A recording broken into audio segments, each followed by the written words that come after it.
आप सभी को मेरा नमस्कार।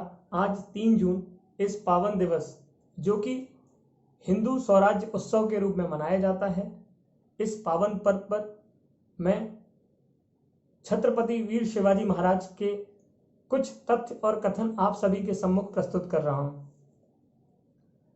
मराठा साम्राज्य के संस्थापक छत्रपति शिवाजी महाराज का जन्म महाराष्ट्र के शिवनरी स्थान पर 19 फरवरी 1627 को हुआ था। शिवाजी की माता जीजाबाई और पिता शाहजी थे। शिवाजी का जब जन्म हुआ उससे पहले और उस समय मराठाओं की जो स्थिति थी वो कुछ इस तरीके से थी कि उस टाइम पे मराठा आदिल शाह का नौकर, निजाम शाह का नौकर, मुगलों का दरबारी, यही पहचान हुआ करती थी मराठाओं की। माता जब अपने बाल्यकाल में रही हैं उस समय से वो देखती आ रही थी कि मुगल साम्राज्य के समय स्त्रियों की सम्मान और उनकी दशा कुछ अच्छी नहीं थी। इस बात को लेकर जीजाबाई ने काफ़ी बार अपने पिता से इसको सुधारने के लिए बोला और पिता ने ऐसा बोला कि अभी मुगल शासन है, हम क्या कर सकते हैं। यह बात जीजाबाई के मन मंदिर में बैठ गई और उन्होंने प्रतिज्ञा की कि मेरी शादी के उपरांत जो मेरी संतान होगी वो स्त्री जाति के सम्मान के लिए लड़ेगी और उसको सम्मान दिलाएगी। क्योंकि शिवाजी की माता का ऐसा वचन था तो ये पूरा होना भी बिल्कुल तय था। जब जीजाबाई का विवाह शाहजी के साथ हुआ उस समय शाहजी भी आदिल शाह के अधीन काम किया करते थे। जीजाबाई ने शिवाजी को जन्म दिया। शिवाजी का पालन पोषण जीजाबाई ने किया। जीजाबाई ने कई धार्मिक ग्रंथ, रामायण, महाभारत आदि ग्रंथों के द्वारा शिवाजी को पाठ पढ़ाया, सारी चीजें सिखाई।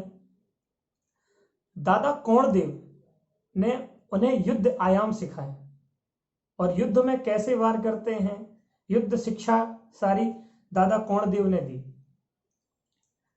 शिवाजी एक भारतीय शासक थे जिन्होंने मराठा साम्राज्य स्वाभिमान और स्वाधीनता के साथ खड़ा किया।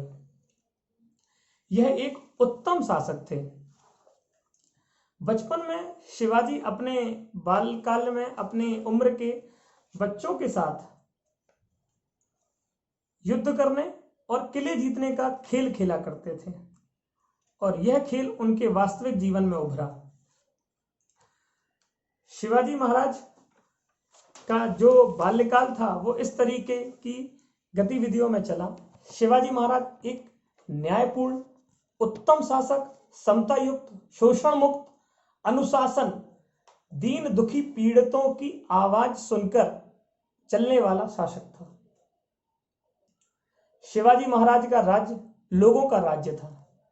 शिवाजी महाराज ने लोगों के साथ एक ऐसा निष्ठावान कर्तव्य और निष्ठावान संबंध बनाया जिससे लोगों में उनके प्रति बहुत लोकप्रियता रही। शिवाजी महाराज ने अपने गुरु रामदास से भी बहुत सारे राष्ट्र धर्म, धर्मपरायणता जैसे पाठ सीखे और शिवाजी ने अपने पूर्व के राजाओं से भी शिक्षा ली। पूर्व के बहुत से राजा हुए जिनसे शिवाजी ने शिक्षा ली और यही फर्क था उन राजाओं में और शिवाजी महाराज में।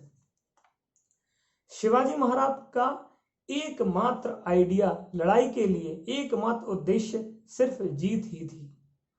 उस जीत को वो किसी भी तरीके से पाना चाहते थे, चाहे वह उसमें उन्हें युद्ध करना पड़े, कुशल रणनीति से युद्ध करना, सुलह करके जीत हासिल करना, किसी भी तरीके से वो दुश्मन के अंदाज में ही युद्ध किया करते थे। क्योंकि आप देखेंगे तो पुराने समय में हमारे हिंदू राजाओं के साथ धोखा हुआ और उस धोखे के साथ उन्होंने हमारे हिंदू राजाओं को हराया। तो शिवाजी को यदि युद्ध जीतने के लिए दुश्मनों के साथ धोखा भी करना पड़ा तो उन्होंने किया, क्योंकि ऐसा कहीं कहीं बताया जाता है कि शिवाजी मुस्लिम विरोधी थे, अर्थात मुस्लिम को के प्रति विरोधाभास दिखता था, लेकिन ऐसा नहीं है। शिवाजी के शासन में बहुत सारे सरदार, सूबेदार, किलेदार जो कि मुस्लिम थे, यहां तक कि उनका अंग रक्षक भी मुस्लिम था। लेकिन हाँ, शिवाजी देसी और विदेशी में फर्क समझते थे और उसका ध्यान रखते थे। शिवाजी एक प्रो भारतीय थे। राज्य में संस्कृत भाषा का सबसे ज्यादा चालन, राज्य मुद्रा का उपयोग, ये सब शिवाजी का मुख्य उद्देश्य था। सबसे खास बात शिवाजी की ये थी कि उन्होंने भूमि की पैदावार के लिए एक नियम बनाया कि जो भूमि को जोतेगा वही उस भूमि का स्वामी होगा, अर्थात जो भूमि पर मेहनत करके फसल उगाएगा वो भूमि उसकी होगी।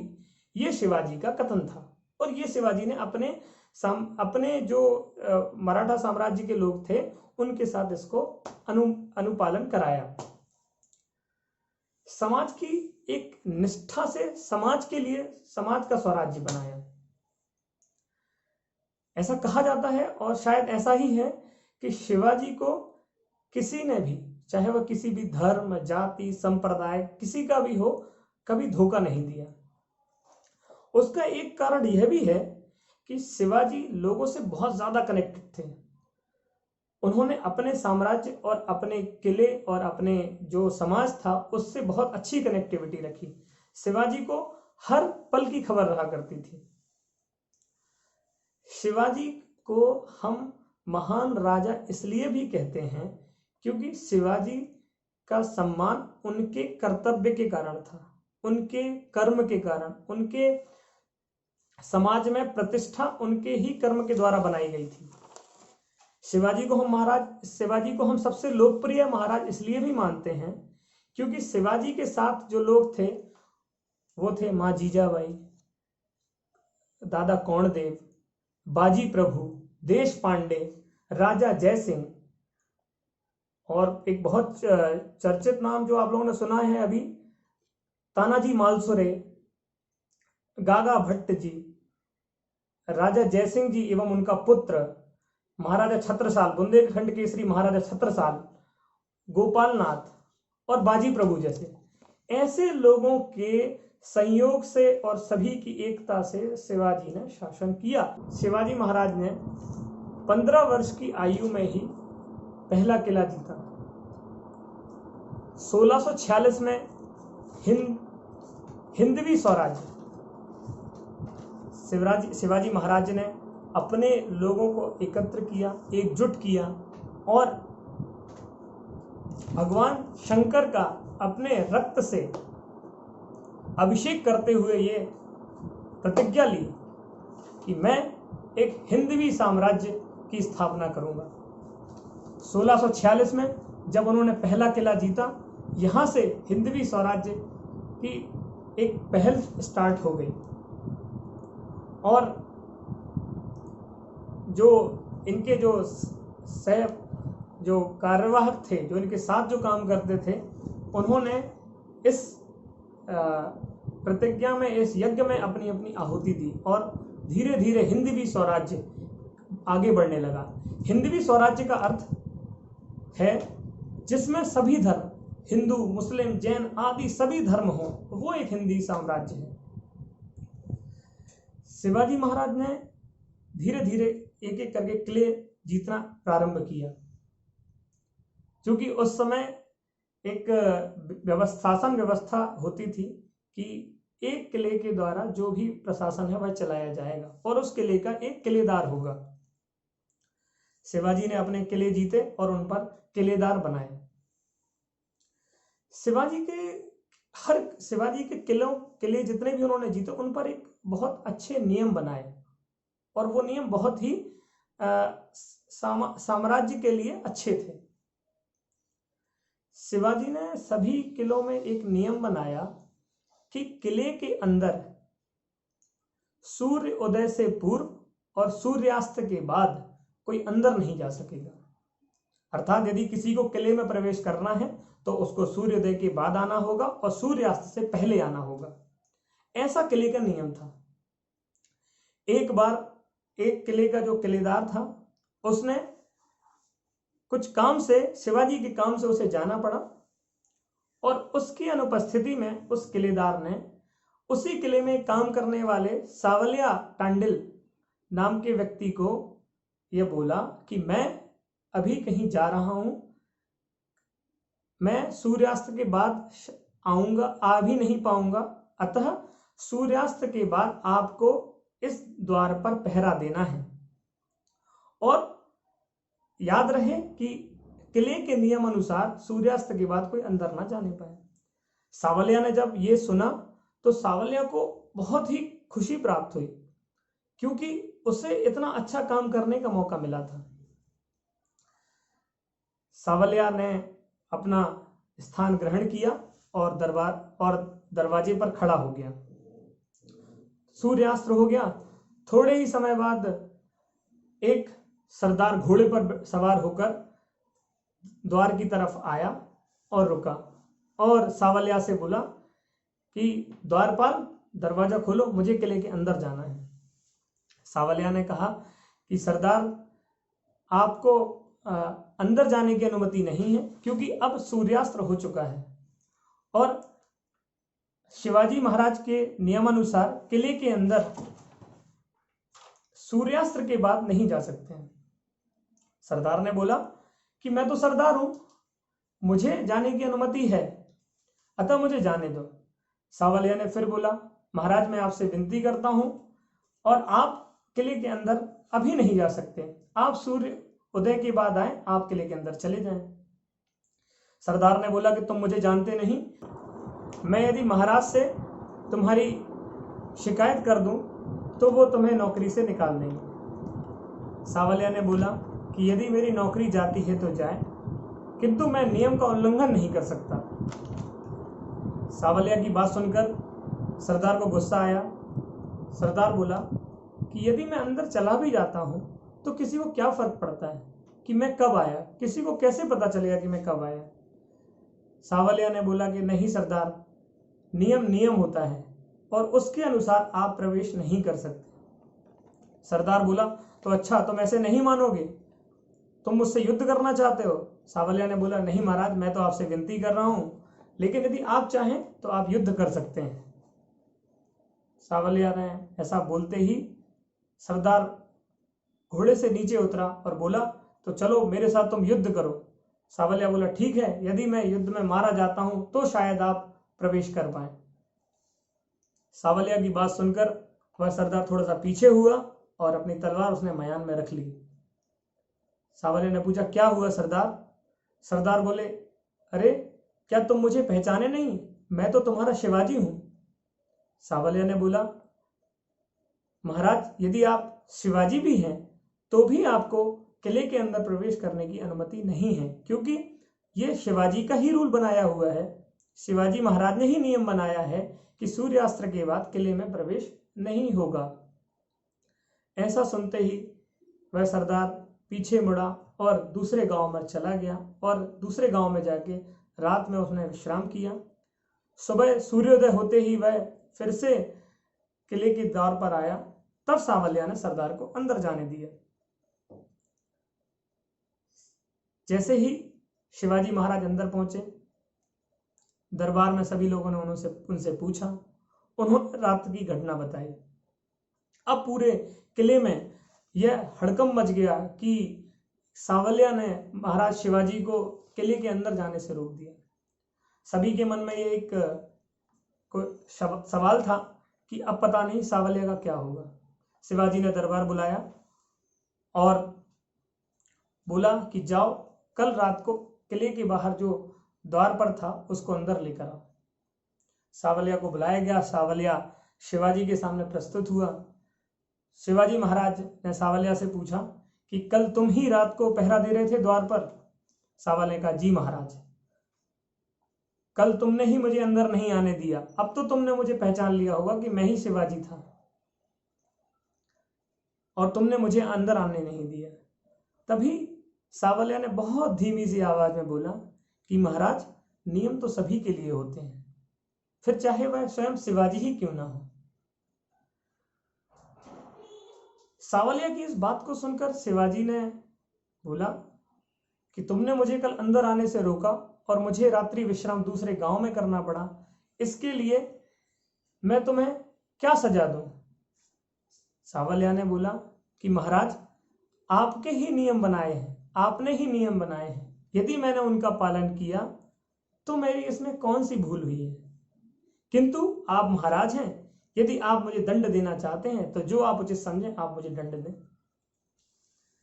सावलिया की बात सुनकर शिवाजी महाराज खुश हुए और शिवाजी महाराज बोले कि सावलिया, तुम दंड के पात्र नहीं, तुम तो इनाम के पात्र हो, क्योंकि आज तुमने इस किले में एक उदाहरण प्रस्तुत किया है कि नियम सभी के लिए होते हैं, फिर चाहे वह नियम बनाने वाला ही क्यों ना हो, नियम उस पर भी लागू होगा। ऐसा शिवाजी महाराज ने कहा और सावलिया को उन्होंने इनाम दिया। तो शिवाजी के इस कथन से हमें यह सीख मिलती है कि जो नियम लागू हुआ है और जिसने ये नियम लागू किया है, ये उस पर और सभी पर लागू होता है, फिर चाहे नियम बनाने वाला राजा ही क्यों ना हो, वो नियम उस पर भी लागू होगा। आज के परिदृश्य में ये नियम वाली बात बहुत जरूरी है कि जो नियम बनाया जाए उसका पालन कठोरता के साथ किया जाए, किसी भी प्रकार का अपवाद उसमें ना रखा जाए। ऐसी शिक्षा हमें इस कथन से मिली। क्योंकि शिवाजी महाराज को भारतीय नौसेना का पितामह कहा जाता है, क्योंकि उन्होंने समुद्री व्यापार की रक्षा के लिए कोंकण और गोवा जैसे समुद्र तट पर मजबूत नौसेना खड़ी की थी। शिवाजी महाराज का जो युद्ध की जो टेक्निक शिवाजी महाराज की युद्ध की जो टेक्निक थी, उस टेक्निक में उनके पिताजी का बहुत बड़ा हाथ था, बहुत बड़ा योगदान था। युद्ध की तकनीकी का नाम था गमीनी कावा अथवा गोरिल्ला युद्ध अथवा छापामार युद्ध। ये उनकी तकनीकी थी, टैक्टिक्स थे, जिसमें गमीनी का अर्थ है, गनीम का अर्थ है दुश्मन और कावा का अर्थ है फंसाने वाला, फंसाने के तौर तरीके। शिवाजी का सिर्फ उद्देश्य दुश्मनों से युद्ध करना ही नहीं, युद्ध करके ही जीतना ही नहीं, उनका उद्देश्य था कि वह दुश्मन को इस तरीके से लाचार बना दे कि वो युद्ध करने से पहले ही अपने सर झुका लें और पांव टेक दें। ऐसा शिवाजी का युद्ध करने का तरीका था। धीरे धीरे शिवाजी का पराक्रम बढ़ता गया और उन्होंने धीरे धीरे किलों पर अपना कब्जा बढ़ाना आरंभ किया। ये सारी बातें आदिल शाह को बहुत चुभ रही थी और सीधे सीधे आदिल शाह को चुनौती दे रही थी।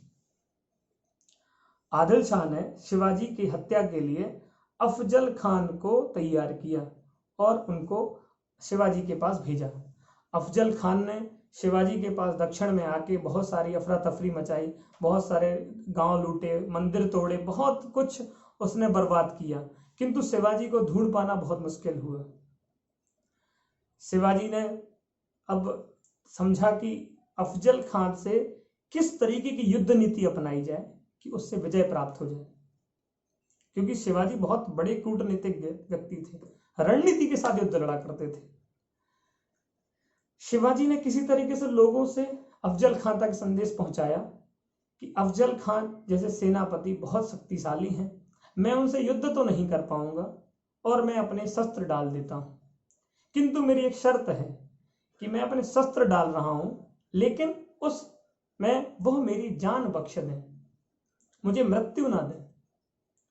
ऐसा समाचार जब अफजल खान के पास पहुंचा और उसने जब मराठाओं की स्थिति देखी तो उसे शिवाजी के कथन पर विश्वास हो गया और उसने शिवाजी को छोड़ दिया और उसने अपने गुप्तचर गोपाल नाथ के द्वारा एक संदेशा शिवाजी को पहुंचाया कि आपके पिताजी मेरे मित्र थे, मेरे मित्र, उनके साथ मैंने काम किया है, उन्होंने आदिल शाह का सेवा की है, और मैं आपसे भी वही चाहता हूं कि शिवाजी महाराज आप भी आदिल शाह की सेवा करें।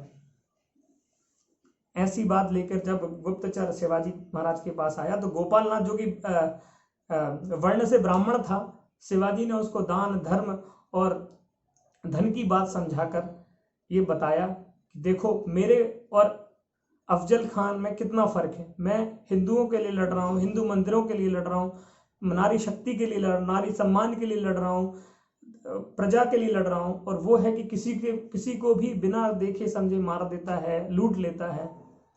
ऐसे वचन जब गोपालनाथ को बोले तो गोपालनाथ का मन परिवर्तित हुआ और वो शिवाजी के साथ मिल गए। तो शिवाजी ने अपनी रणनीति से धीरे धीरे गोपालनाथ को अपने तरफ कर लिया और मां भवानी के सामने शपथ दिलाई कि हमेशा आप मेरे लिए ही कार्य करेंगे। ऐसी बात को गोपालनाथ जी ने माना और गोपालनाथ जी शिवाजी का संदेश लेकर अफजल खान के पास पहुंचे। उन्होंने अफजल खान को बोला कि शिवाजी महाराज आपसे भेंट करना चाहते हैं। तो अफजल खान ने बोला ठीक है, मिल लेते हैं, पर उन्होंने शर्त रखी है कि दोनों जब मिलेंगे तो एक एक अंगरक्षक होगा, साथ में कोई शस्त्र नहीं होगा और मुलाकात प्रतापगढ़ के पास शामियाने में होगी। अफजल खान को सारी शर्त मंजूर थी, क्योंकि अफजल खान का जो पराक्रम था, जो क्रूरता थी, वो बहुत चरम पर थी। अफजल खान प्रतापगढ़ के पास के शामियाने में पहुंचा। अफजल खान के जाने से पहले शिवाजी का जो अंगरक्षक, जो कि एक मुस्लिम था, उसने शिवाजी को एक सलाह दी कि अफजल खान ने इससे पहले 13 राजाओं को आलिंगन करके मार दिया। ऐसा शिवाजी महाराज को उसने समझाया। तो अतः आप अपने साथ कोई छोटा सा शस्त्र जरूर लेकर जाएं, क्योंकि वह आप पर हमला जरूर करेगा और आपको मारने की कोशिश करेगा। शिवाजी महाराज बात समझ गए और शिवाजी महाराज ने अपनी उंगलियों में बाघ के नाखून पहन लिए। बाघ के नाखून जो कि बहुत धारदार होते हैं। शिवाजी महाराज ने अपने शरीर पर बंकर धारण किया, बख्तर धारण करके सिर पर छत्र लगाया और उस पर पगड़ी पहनकर शामियाने में पहुंचे। शामियाने पहुंचते ही अफजल खान ने शिवाजी को गले लगाना चाहा। चूंकि शिवाजी से ऊंचाई में अफजल खान बहुत बड़ा था, कद बहुत बड़ा था अफजल खान का। अफजल खान जैसे ही शिवाजी से गले मिला, अफजल खान ने अपनी छोटी सी चाकू से शिवाजी की पीठ पर वार किया। चूंकि शिवाजी ने बख्तर पहना हुआ था तो शिवाजी बच गए। उसी समय शिवाजी ने समय का इंतजार ना करते हुए अपने बाघ के नाखून जो उंगलियों में पहने हुए थे उससे अफजल खान का पेट चीर दिया और अफजल खान वहीं मारा गया। अफजल खान का मारा जाना मराठा साम्राज्य के लिए बहुत बड़ा टर्निंग पॉइंट था। अब शिवाजी की ख्याति जो है वो दूर दूर तक फैलती गई। सब हर जगह शिवाजी का नाम आगे आया। लोग शिवाजी से डरने लगे, लोग शिवाजी को मानने लगे। शिवाजी का इतना प्रकोप देखते हुए शाइस्ता खां को शिवाजी के विरुद्ध भेजा गया। शाइस्ता खां ने पूरे पुणे पर अधिकार कर लिया। अब पुणे में किसी भी मराठा व्यक्ति का अंदर आना बिल्कुल मुश्किल था। शिवाजी महाराज ने जब देखा कि पुणे में प्रवेश करना असंभव है, तब उन्होंने अपनी कूटनीतिज्ञ से रणनीति बनाई, जिसको आज के समय में सर्जिकल स्ट्राइक के नाम से जाना जाता है। और उसके तहत उन्होंने अपने कुछ सिपाहियों के साथ एक बारात में बाराती बनकर पुणे में प्रवेश किया और उस लाल महल में पहुंच गए जहां पर शाइस्ता खान ने कब्जा किया हुआ था। ये लाल महल वही है जहां शिवाजी का जन्म हुआ और उस चप्पे चप्पे से वाकिफ थे शिवाजी महाराज। शिवाजी महाराज धीरे से लाल महल में जहां शिवाजी महाराज का जन्म हुआ था, धीरे से शाइस्ता खां की शयन कक्ष में पहुंचे और शाइस्ता खां पर हमला कर दिया। उस हमले में शाइस्ता खां तो बच गया, किंतु उसकी 3 उंगलियां कट गई, शी, वा और जी। शाइस्ता खान के इस युद्ध में शाइस्ता खां को मानसिक क्षति हुई और वह डर के वहां से भाग गया। अब वीर शिवाजी का जो साम्राज्य था वो धीरे धीरे काफी बढ़ता गया। इसके बाद जब यह बात औरंगजेब तक पहुंची, तब औरंगजेब ने राजा जयसिंह से बात की और शिवाजी महाराज को उनके सेवा करने का प्रावधान भेजा। राजा जयसिंह ने शिवाजी महाराज को काफी मनाया। राजा जयसिंह के कहने पर शिवाजी महाराज औरंगजेब के दरबार में पहुंचे, आगरा पहुंचे। औरंगजेब के पास शिवाजी महाराज को इज्जत और सम्मान नहीं मिला और शिवाजी महाराज ने उनका विरोध कर दिया। औरंगजेब ने शिवाजी महाराज को आगरा के किले में किलेबंद करा दिया, नजरबंद हो गए। उस समय राजा जयसिंह ने और उनके पुत्र ने शिवाजी महाराज की बहुत मदद की।